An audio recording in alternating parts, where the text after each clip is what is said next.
He reached for her. Their mouths met in a clash of desperation and denial. This time it wasn't just a kiss. It was a confession, a promise, a dangerous intimate war. Her back hit the shelves. His hands slid beneath her damp shirt, feeling the warmth of her skin. She gasped, arching into him, lips parting wider. She didn't resist, couldn't. She wanted this too. Fingers tangled in his hair. His mouth moved down her neck. He was rougher this time, fueled by the ache of restraint. Their bodies aligned like puzzle pieces that never should have fit, but somehow did. When he lifted her onto the table, their eyes locked, and everything slowed. "You don't belong in this mess," he said. She touched his face gently. "Then don't let me drown alone."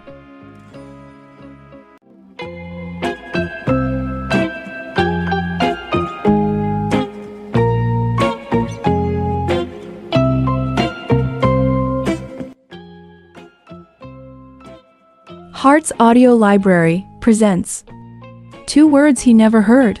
I'm Pregnant, a novel by Honey Hearts. But before I start the story, kindly hit the subscribe button. And also, hit like if you like the story. Thank you. Part 1. Madeline Reynolds had never been the kind of girl who sought attention. She moved quietly through her final year at Graybridge University, her world a routine of lectures, library hours, and black coffee. A scholarship student with a modest background and a wounded heart, she'd learned early to keep her head down and her circle small. But fate, or something more sinister, had other plans. It started when she was assigned to assist the university's athletics department, a routine internship she hadn't requested, but couldn't decline. That's where she saw him again. Vincent Donovan, quarterback, campus golden boy. Beautiful in a sharp, dangerous way, broad-shouldered, tall with those eyes like winter storms.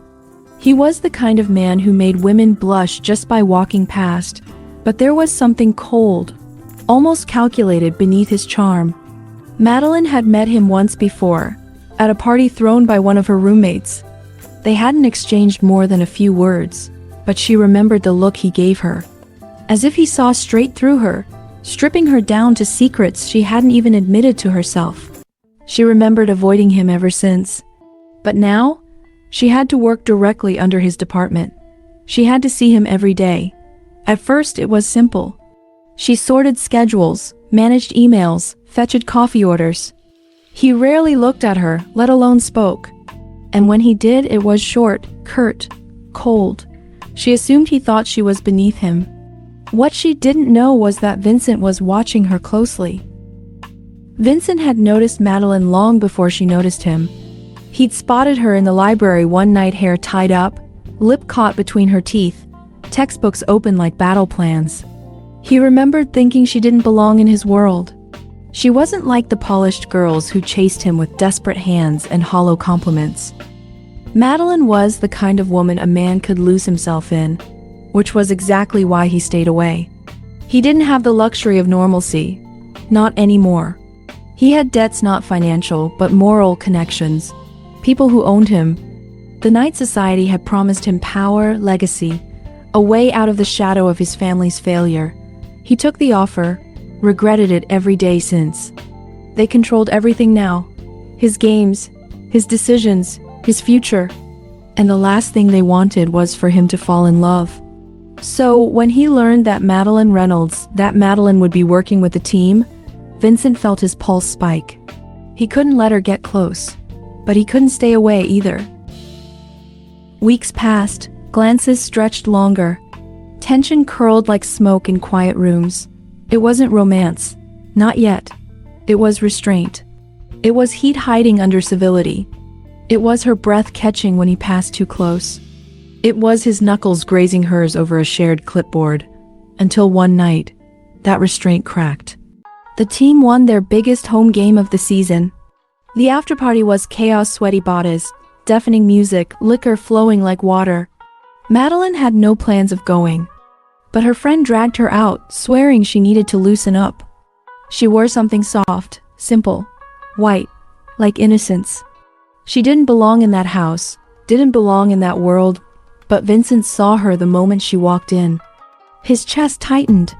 His drink warmed in his hand though the beer was cold. She turned to leave. He followed. Out back, under a flickering porch light, they stood in silence. Wind curled around them.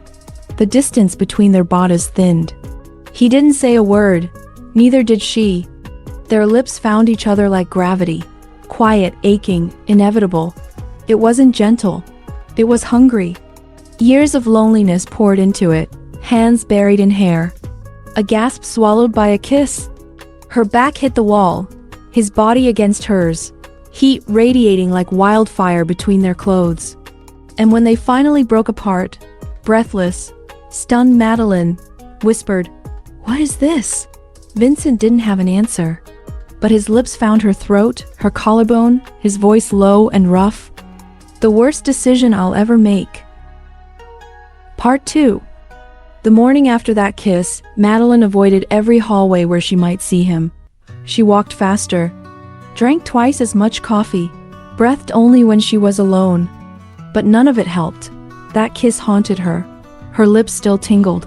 Her body still remembered the weight of him, the fire in his hands, the way her knees nearly buckled when he whispered against her skin. She knew it was wrong. Vincent Donovan was untouchable, popular, elite, probably tangled with someone already, and her?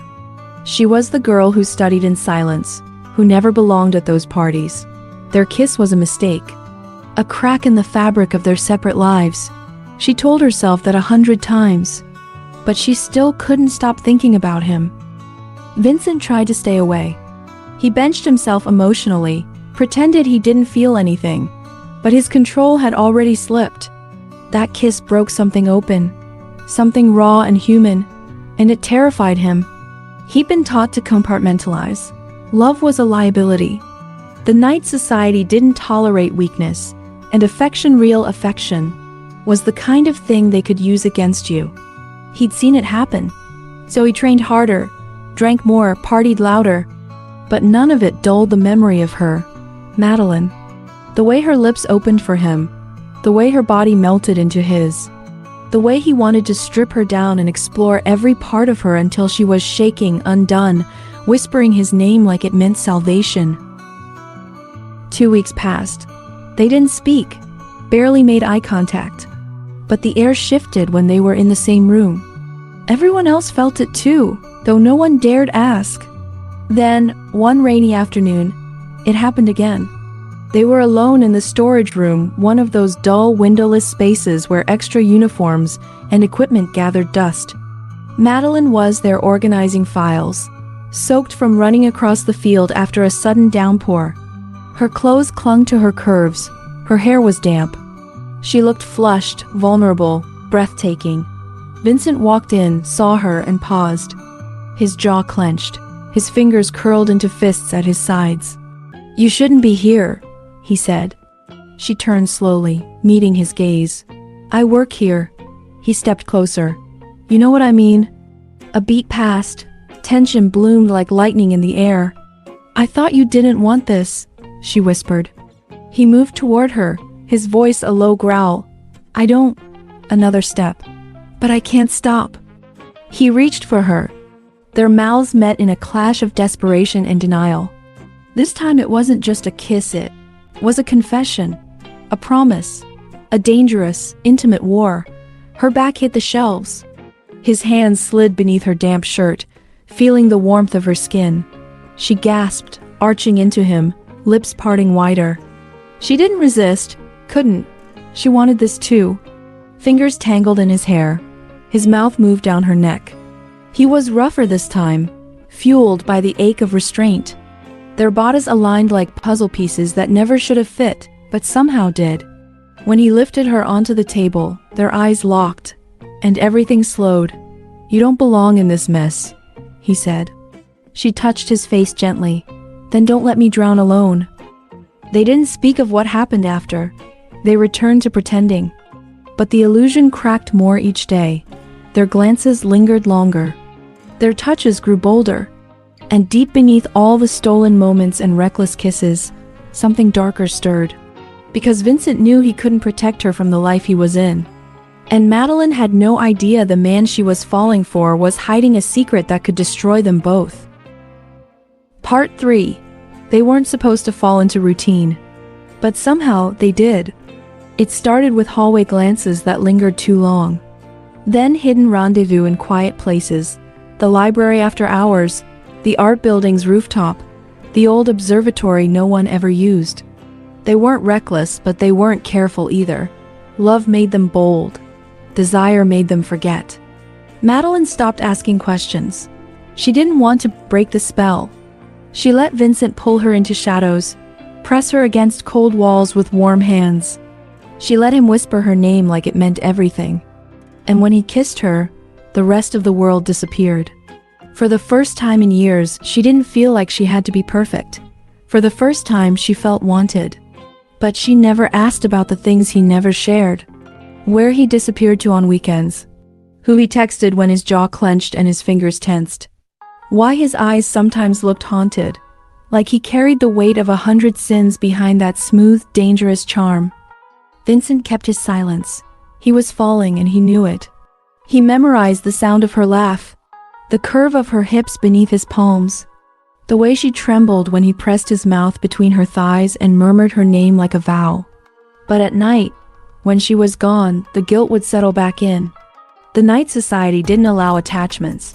He knew what they were capable of. He knew how they used people. And if they ever found out about Madeline, if they even suspected she'd become a pawn, a pressure point, and he'd never forgive himself. Still, he couldn't stop. One night, he took her to a place no one knew about, an old cabin by the lake, hours outside the city. It was abandoned, quiet, safe. There were no phones, no curfews, no rules. Just them. Madeline curled up beside him on the couch, his hoodie swallowing her whole. Her cheeks were flushed from wine, her legs bare and tucked beneath her. He watched her, jaw tight, heart pounding. "This feels dangerous," she whispered. He smirked, fingers brushing her knee. "That's because it is." She leaned in slowly, lips brushing his. "Then let it be." He carried her to the bedroom, stripped her slowly, tasted every inch of her like he needed her to breathe.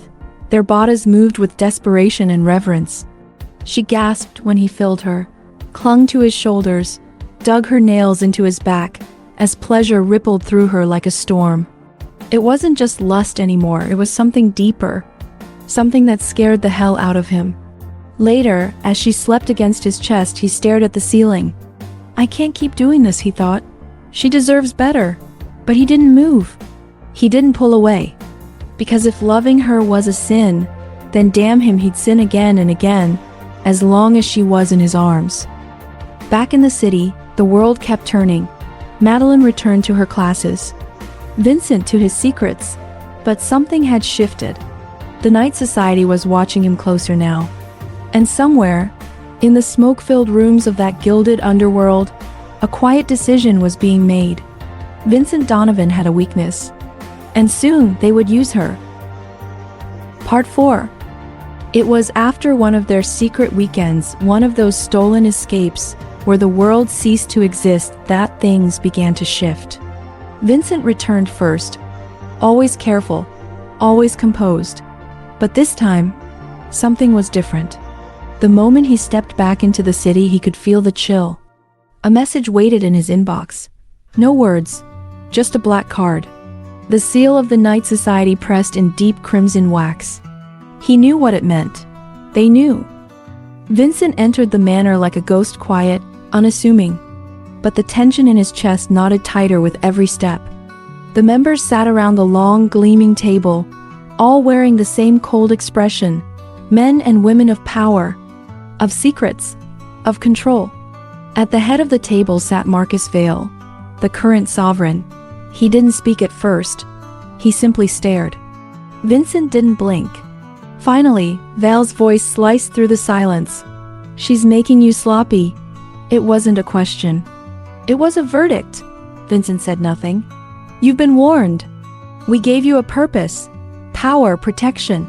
And now you jeopardize everything. For her." His jaw tensed. "She doesn't know anything." But she will. Vale leaned forward. And when she does, we both know she never look at you the same. A beat. Do you love her? Vincent's silence answered everything. The ultimatum came quietly. End it or lose everything.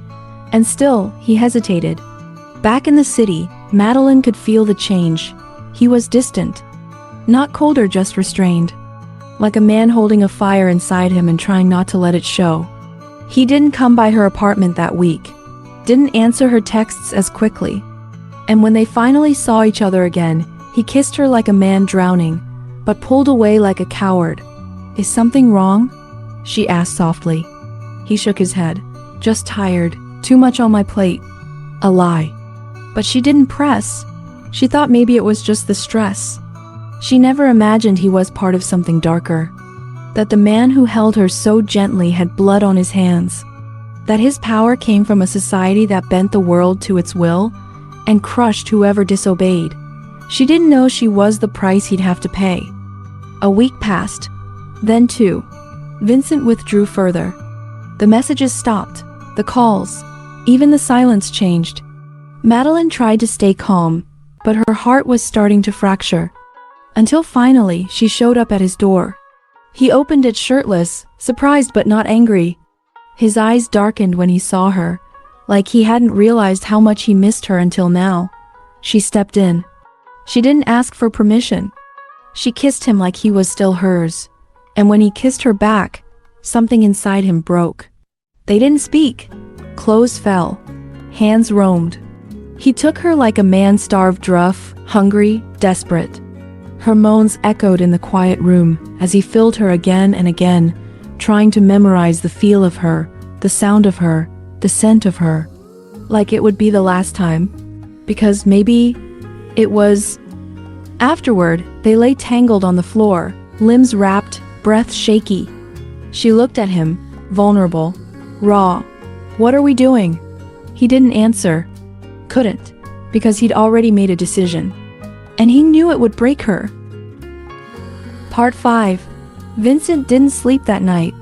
Even with Madeline curled against him naked, warm, trusting, his eyes stayed wide open, fixed on the ceiling like it could offer absolution. His hand rested on her bare back, memorizing every inch, every freckle, every soft rise and fall of her breath. He wished he could stop time. Just this one night, one moment. But the Night Society was watching. They always were. By morning, he was gone. He left before she woke. No note, no goodbye. Just the faint smell of him on her sheets, and the ghost of his body beside her. The apartment was still, but something felt violently off. Madeline sat up slowly, heart pounding, chest hollow. She wrapped the blanket around her and waited for a message. A call, anything. It never came. Days turned into weeks. Madeline tried to keep herself busy: photo shoots, clients, charity events, but her eyes always wandered to her phone. Her fingers hovered over his name more times than she could count, but she never hit call. She didn't want to chase someone who didn't want to be found. But the silence was killing her. Something in her gut told her it wasn't just a falling out. It was a disappearance. Vincent had vanished.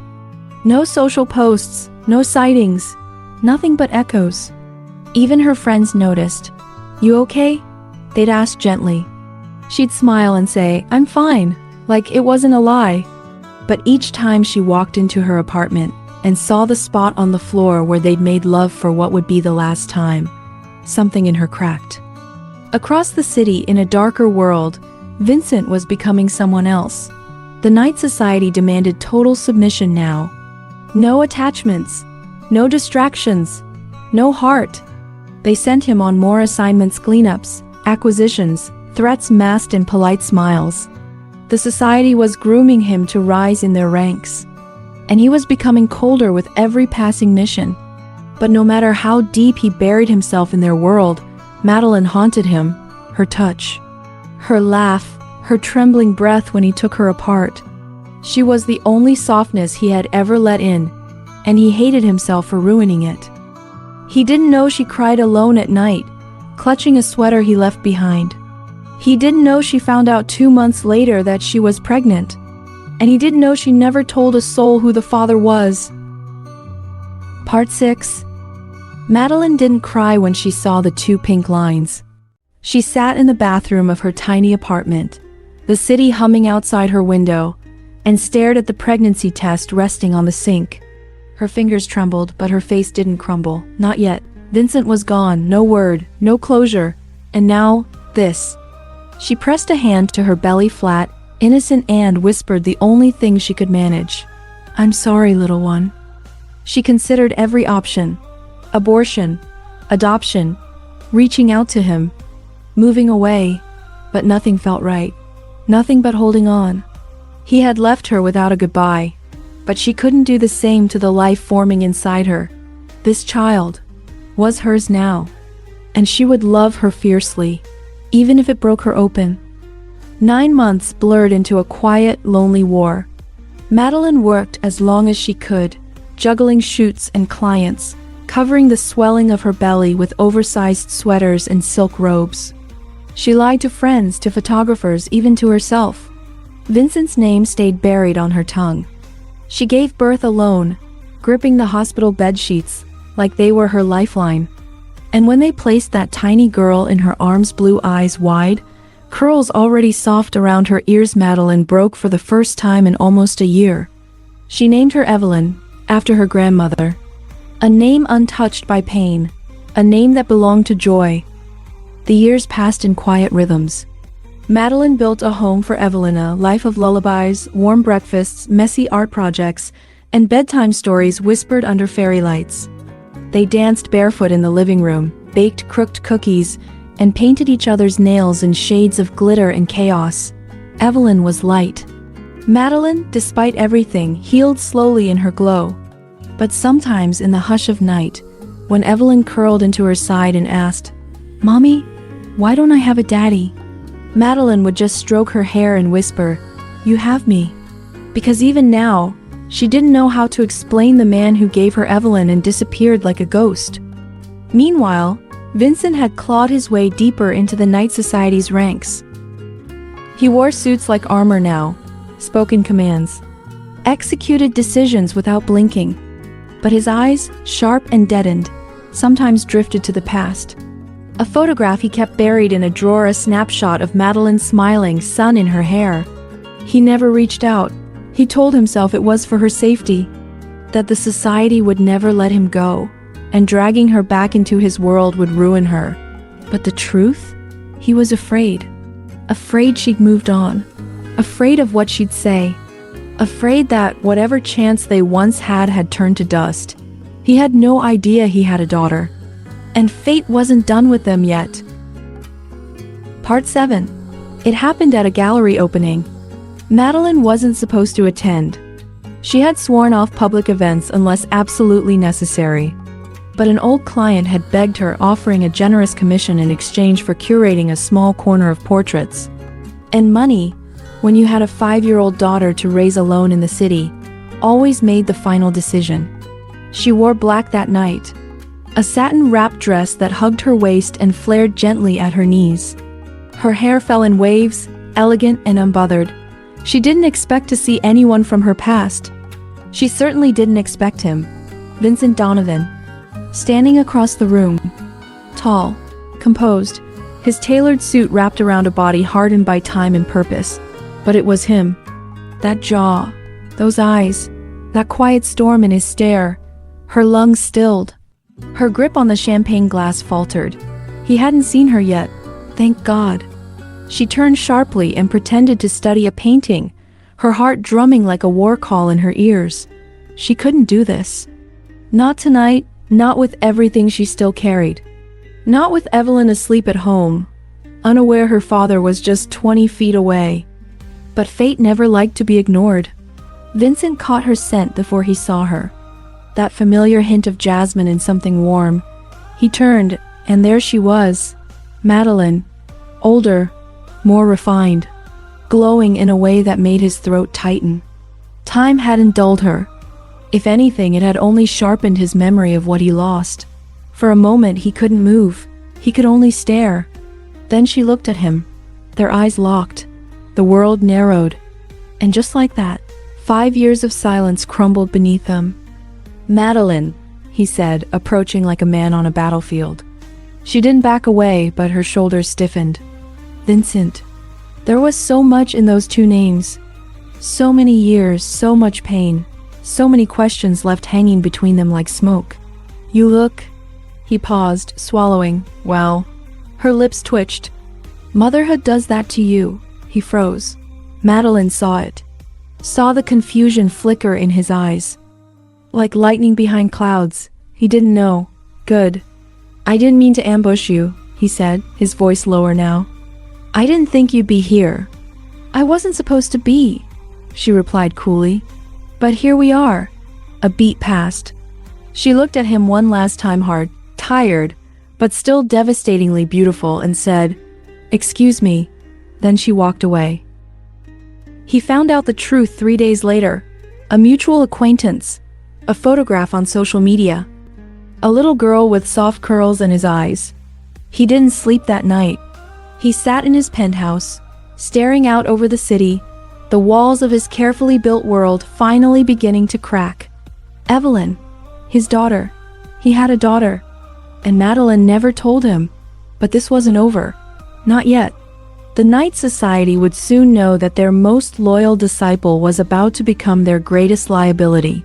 And Vincent? He was ready to burn the whole empire down for one chance at redemption. Part 8. The evening air was heavy with anticipation, as Vincent stood outside the small cafe where Madeline had agreed hesitantly to meet. The rain whispered against the glass, mirroring the turmoil inside him. Years of silence, regret, and unanswered questions tightened his chest. When she arrived, the same quiet strength he remembered radiated from her. But beneath that calm surface he sensed a storm waiting to break. He didn't waste words. "I know about Evelyn," he said, voice low but fierce. "I found out." Madeline's eyes flared with a mixture of surprise and guarded pain. "You should have told me," he pressed. "From the start, I had a right to know." She shook her head slowly, tears threatening. "Vincent, you left without a word. I was alone carrying you and this child, and you vanished. How could I trust you again?" He clenched his fists. "I was trapped. The society. It controlled me. I was a prisoner in my own life." She softened just a fraction. "And you never reached out once?" she whispered. His gaze fell. "I was scared. Scared of hurting you more." The silence that followed was thick with unsaid apologies and aching memories. Then, like a spark igniting dry tinder, the tension between them flared. "I still love you, Madeline," Vincent admitted, his voice trembling with raw honesty. "Not just you, but Evelyn too. I want to be part of your lives. I want to make it right." Tears slipped down her cheeks, but her voice was steady. "Love isn't enough anymore. You broke me, Vincent. But I'm willing to try for Evelyn." He reached for her hand, their fingers intertwining like the fragile hope blossoming between them. Outside, the rain eased, and somewhere deep in the city, a new beginning whispered its promise. Days turned into weeks as Vincent and Madeline began to navigate the fragile terrain of second chances. Their meetings were cautious coffee dates, shared dinners, stolen moments in the quiet corners of the city. Each encounter carried the weight of their past, but also the promise of something new. Vincent was patient. He listened more than he spoke, learning the rhythm of Madeline's guarded heart, slowly earning her trust with small, unwavering acts, showing up on time, remembering Evelyn's favorite ice cream, standing by Madeline's side during the little girl's school recital. Madeline was cautious but hopeful. She let her walls lower, brick by brick, though the scars ran deep. The fear of heartbreak lingered like a shadow, but the warmth in Vincent's eyes told her this time might be different. Between them, the tension simmered, a subtle electricity that made every glance linger, every touch hesitant, but loaded with meaning. One chilly evening, as snowflakes drifted lazily outside, Vincent and Madeline found themselves alone in her cozy living room. Evelyn was asleep upstairs, safe and dreaming. Vincent reached for Madeline's hand, his touch gentle but sure.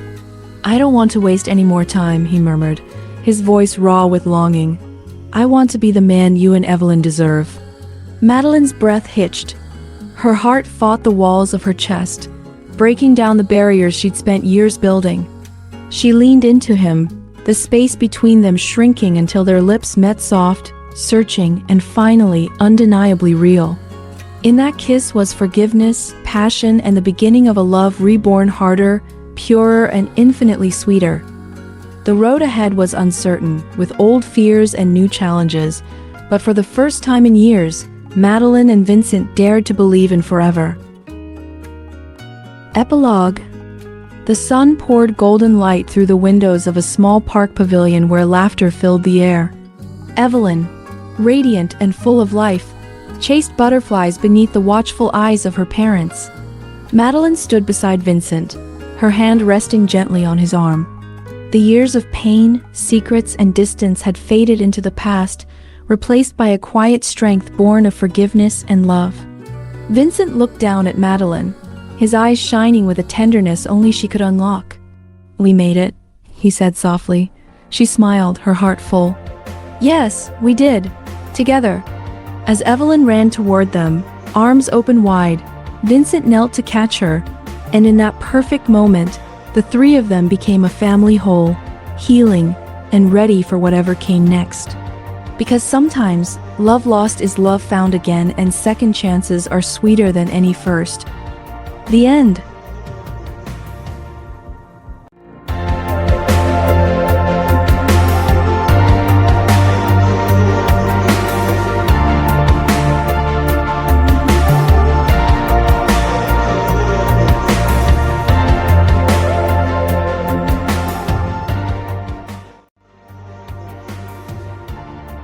Thanks for listening. And again, please don't forget to hit the subscribe button and hit like if you like the story. See you in my next audio story. More power.